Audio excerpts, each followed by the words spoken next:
Sean bienvenidos a este video en el que estaré hablando de la guía Cómo hablar sobre el aborto, la cual fue elaborada en Londres por Judy Ko, Laura Harley, Hadassah Waxman y Rebecca Wilkins de la Oficina Central de la IPPF y publicada en septiembre del 2015. Para esto primero veamos qué es la IPPF.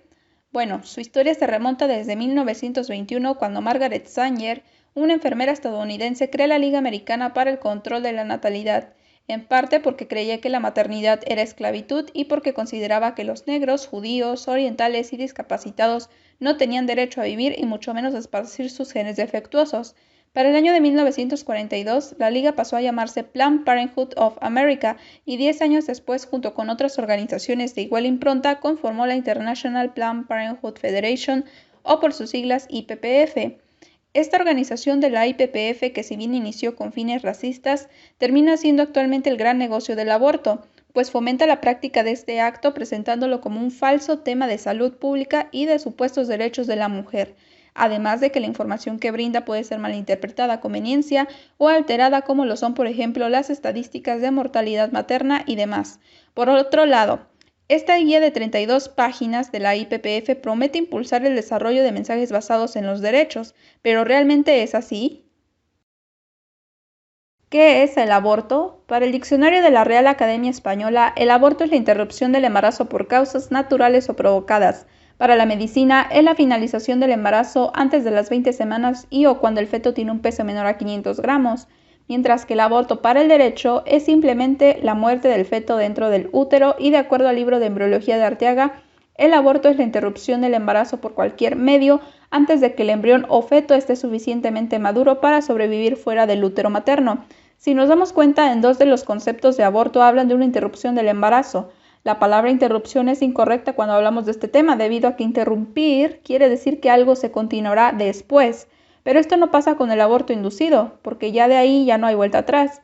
Entonces, lo correcto es decir finalización del embarazo, porque indica que el embarazo, en este caso, pues se va a terminar por completo. E independientemente de la variedad de conceptos del aborto, sea natural o provocado, acaba por lo general con una sola vida, la de un ser humano en desarrollo. Pero tiene más relevancia un aborto cuando es provocado porque es la madre quien toma la decisión más inhumana posible sobre el quitarle la vida a su propio hijo, ya sea porque tiene planes, porque le falló el método anticonceptivo, pero también otros motivos que son muy frecuentes de escuchar son porque no hay estabilidad económica para no traer niños a sufrir en este mundo, porque es su cuerpo y su decisión. Y aclaro aquí que para fines de este video el tema tan delicado de un abuso sexual con un embarazo no se tomará en cuenta sino en otra ocasión. Pero volviendo al punto central, realmente no hay ningún fundamento para que el médico le quite la vida a un inocente a pesar de que tenga el consentimiento de la madre, porque la verdadera medicina se encarga de salvar vidas, más no de quitarlas. Además, agrego puntualmente el hecho de que hay más embarazos por relaciones sexuales consentidas que por otro motivo. Esto quiere decir que si no se desea tener hijos, la mejor forma es optar por la abstinencia sexual, siendo este un mensaje tanto para hombres como para mujeres por igual, ya que no hay necesidad de cargar en la conciencia para siempre la muerte de un hijo a causa de una decisión propia. ¿Qué significa ser un abortista? El ser abortista abarca dos cosas. La primera es que se refiere a aquella persona que está a favor de la despenalización del aborto provocado, y la segunda que es quien desempeña la práctica del aborto de acuerdo al diccionario de la Real Academia Española. Pero si en la página 15 de esta guía nos dice que no debemos decirle abortista al médico que practica abortos inducidos, porque este médico realiza también otras prestaciones de salud y que lo mejor es llamarle proveedor de servicios de abortos o proveedor de servicios de salud, le tenemos que hacer caso. Realmente no. En primera, porque no podemos ir por la vida cambiando la forma en la que se llama algo para que se escuche mejor, aunque esta es lamentablemente la manera en la que se maneja el sector abortista. Por otro lado, para reafirmar el correcto uso de la palabra abortista, veamos que el testimonio del Dr. John Bruchalski se titula "De médico abortista a defensor de la vida".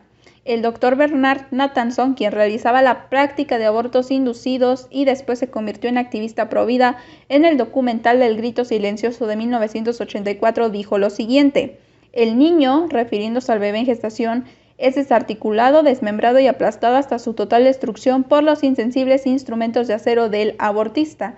Y en el caso del documental del caso Roe vs. Wade, el presidente de Operation Rescue, Troy Newman, dijo que si no hay médico abortista, el lugar se cierra y cuando esto sucede se salvan bebés.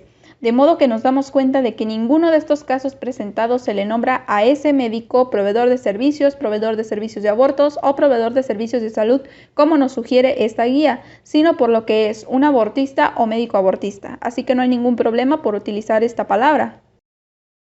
¿Qué significa ser provida? El ser provida correctamente definido es aquella persona que se opone al aborto inducido, a la investigación con embriones humanos y a la eutanasia. Pero en pocas palabras es la persona que está a favor de la vida.